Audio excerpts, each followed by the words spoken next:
It's the longest, strongest bone of the body, and strongest attachments of muscles and ligaments are in this bone. So it's a very important bone. So this is head of the femur. This central depression is fovea capitis.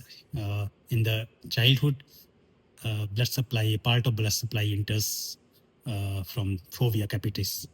Ligament teres is attached here of the femur, and this is greater trochanter. And lesser trochanter is a posterior structure. It's a posterior structure. So lesser trochanter is posterior structure.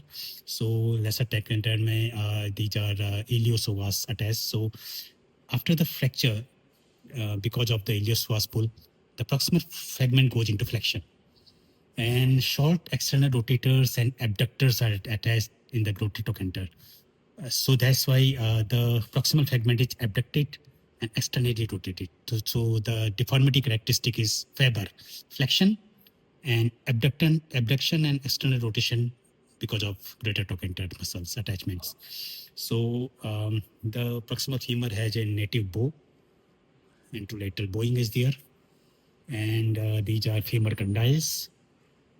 Gastrocnemius muscles attach here, so that's why whenever there is a fracture, they go into depression. So because of the gastrocnemius pull, the distal fragment goes into downward displacement. And this is linea aspera on the posterior side. So we use this linea aspera to know the posterior aspect in comminuted fractures, in fact, in conditions where we remove the bone like tumor surgeries.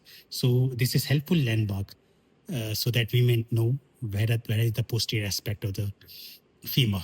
And we can take help from this linea aspera in fracture surgery also to know the alignment and rotations of the femur. So this area is very important. This is very strong part, post-anteromedial structure. This is calcar femoral. This is calcar area. It's very important. And now coming to this hole is created here. This is pyriform fossa. So usually the nail entry is pyriform fossa. This pyriform shaped structure, we gain entry from this side for femoral nailing. And if you look at it like this, if it is in the posterior half, if we draw a line here, usually the entry is in the posterior half. So best idea is you palpate the posterior cortex and just gain entry to the pyriform fossa. So this is Thank you very much.